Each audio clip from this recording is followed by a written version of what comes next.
Hello and welcome to PlayStation Racer. My name is Mitchell Morgan and today we have a nice short video. We're going off to the Nürburgring for the Japanese four-wheel drive 600 challenge. But first of all, we're going to head over to options and make sure that we are on the hard race difficulty, the setting that we're using for all of these world circuit races now, because the normal was just getting far too easy. So we head over to Germany for the Nürburgring. You can see that we've done a lot of the races. We've just got two to finish up, and the first being this four-wheel drive challenge.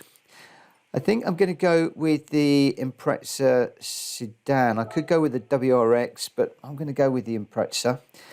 And with regards to my car settings, I'm going to be running racing soft tyres. The suspension and differential is all standard.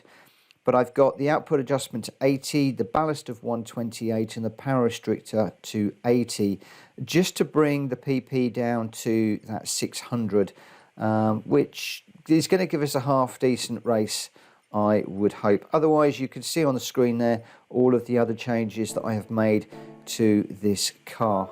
So let's jump into the race. This is the Japanese four-wheel drive challenge 600, 3 laps of the Nürburgring Sprint track, and we've got to go from last to first. So no need to worry about fuel and tyres for this particular race. It is a straightforward sprint. So we're going to come up through the gears and we're going to be watching out for that 50-metre board, bury the brake pedal just before that, getting it down into second gear and rotated for this particular corner.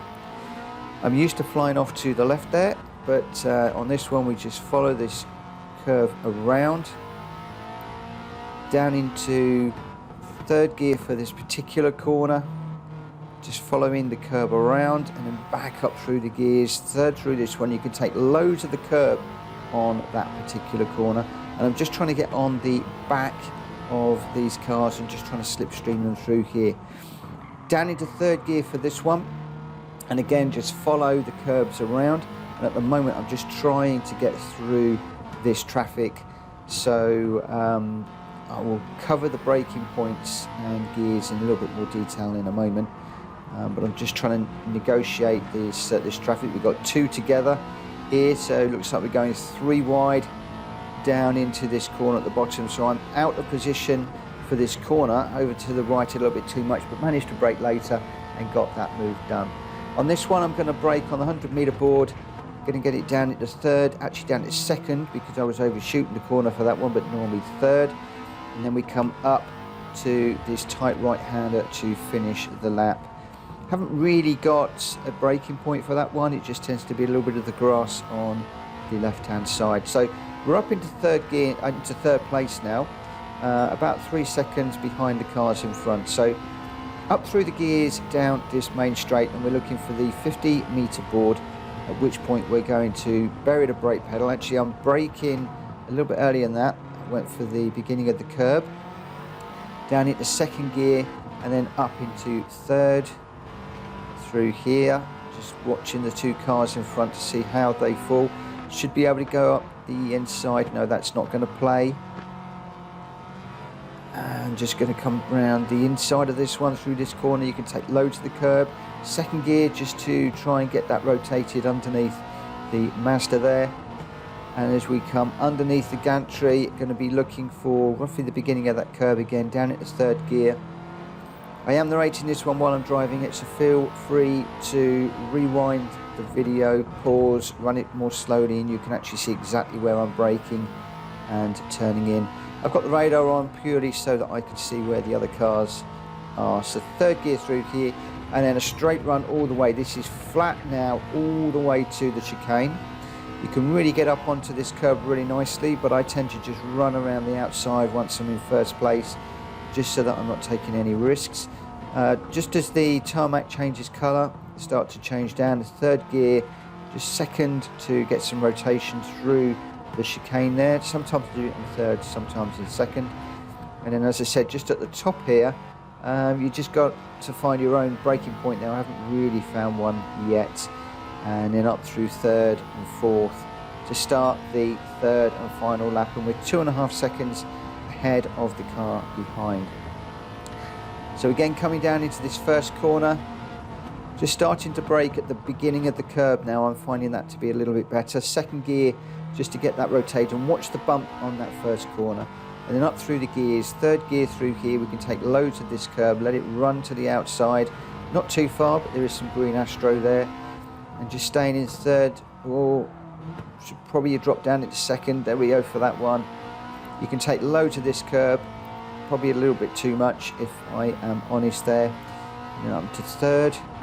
As we come through here, just watching for the beginning of the curb again. I'm using that as a breaker point. Mostly the beginnings of the curbs for this Subaru, that tends to work really, really well.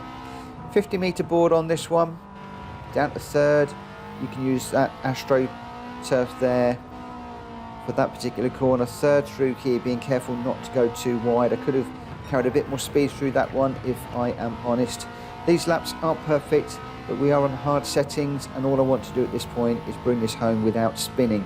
So I'm happy to be driving just a little bit slower than normal. Just about the 100 meter board there. Again, I'm choosing second gear just through here. Second gear was a little bit more balanced, and I tended to find that was a better gear for running through there. Third gear through the last corner, and then we come across the line with a roughly 6-second lead, 6.5 seconds ahead of the second place runner. So a nice easy win for this Japanese four-wheel drive challenge. Actually 7.6 seconds ahead of the car behind. First place and 60,000 credits. We did get a clean race bonus. Really, there is no reason that you shouldn't get a clean race bonus on that particular race. It's very, very short, very, very easy. Just bide your time. So I hope that you have found this video useful and interesting and entertaining. If you have, please hit the like button, and if you're new around here, please hit the subscriber button. I am trying to get myself up to 1,000 subscribers now, and it would be great if you could lend me your support by smashing that subscribe button. If you want, you can hit the bell button to give you notifications of more videos like this coming very, very soon. And if you're a current subscriber, thank you ever so much for continuing to support my channel. It is very, very, very much appreciated. For now, I'm going to head back to the Nürburgring Nordschleife for a marathon 3-lap race in a pretty quick car. So please join me for that video, which will be coming out hopefully tomorrow, or if not, in a couple of days' time. In the meantime, stay safe, stay well, and I'll see you again on another video very, very soon. Take care. Bye-bye.